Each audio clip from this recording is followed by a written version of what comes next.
Have you called a road course race yet in the booth and in your Xfinity stuff? I called the truck race last year. Yeah. Oh, that's right. Yeah. You were with us with trucks. Yeah. Okay, so you'll be definitely different, but fun. Road racing's fun, and I think being able to explain all the different strategies and just the way that the guys have to brake and downshift and all the things that they do in the car is even more spectacular than what they do on the oval. So there's a lot going on inside the car for sure. Will Chief Hype be out there this weekend? You going? I'm going. You are? Yeah. Okay. Yeah. For your other duties? Yeah. So I'm not doing driver intros, but we got a little vlog action. With the YouTube page, Mamba Smith 34 YouTube page. We're dropping a look at vlog this episode. Okay. Vlog episode. Yeah. So love it. We'll be on the lookout for that. Yeah. Curious to see what headlines come out of the Austin COTA weekend. Sorry, COTA. Yeah.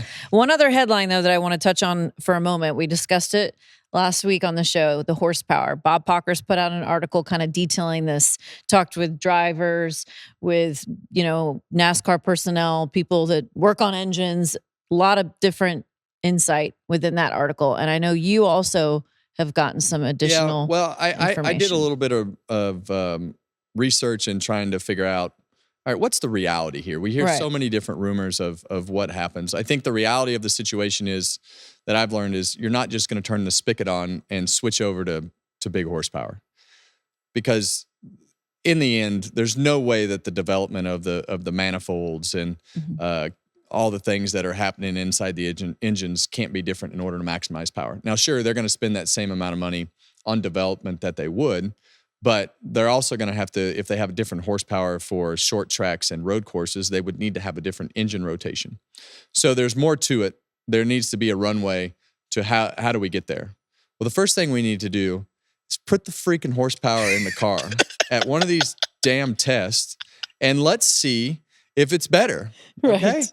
We've got 3 different engine builders. Build an engine.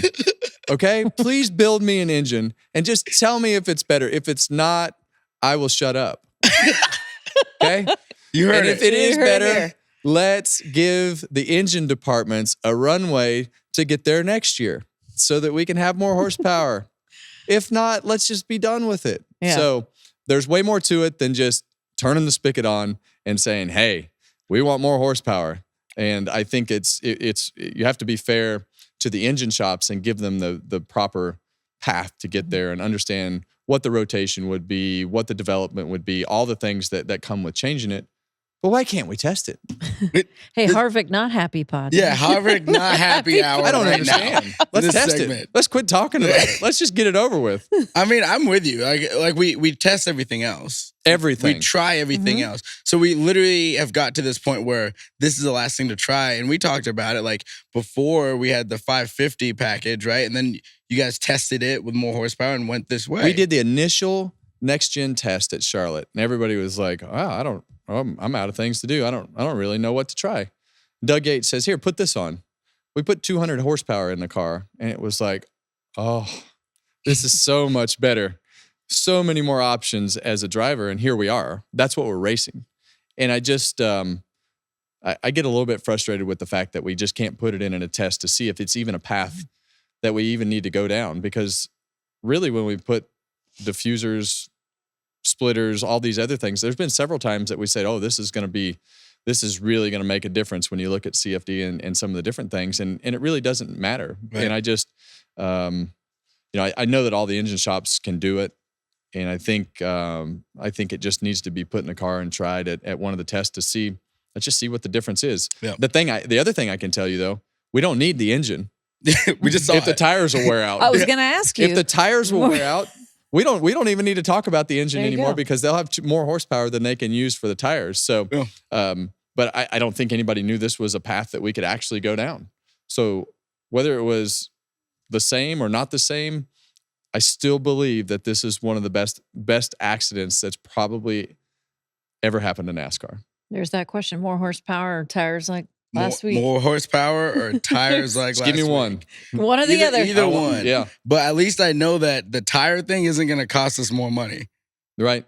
If you go the tire route, you're right. Goodyear's the one, they're doing the development. If you go the engine route, the teams and the engine shops, they're doing it. So We can end the engine conversation today if we can build tires like that every week. I like that because we already started. We already in this direction. Yeah. Let's just do that. Yeah. Hey, we didn't even know this was possible. So now that we know it's possible, let's figure out why it happened, and let's do it at a whole bunch of places and figure out what that fall off needs to be, and let's get those Bristol tires built, and I'll store them for you. Look, we didn't know that we could race in the rain until we did it. So, That's right. I mean, come on with it. I love it. Harvick has spoken once again. Mic drop. For who's listening to have this tested out. Okay. Let's do a little social discussion. What do you say? Boy. Yeah. This is, I know we talk about a lot of stuff, but this is really everyone's favorite part. Oh, the social part. Mamba, Kevin's analysis is beautiful, but the social side is where we like to live. All right. So Hamlin won, right? Denny won the race, and they crushed it. But one thing that they were really good at this weekend was on and off pit road. They were one of the best teams on and off pit road. I saw something that I don't know if it was on purpose or not, but I have to believe he wouldn't have done it if it didn't have a benefit. So on lap 75, there was a caution, and the right rear carrier jumped over the changer on purpose. Yeah. He jumped over the changer on purpose. I've never seen that before. I had to stop and rewind. Hey, race fans, thanks for watching our video. For all NASCAR on Fox News, content, and the best clips from Fox Sports, be sure to follow and subscribe to our channel.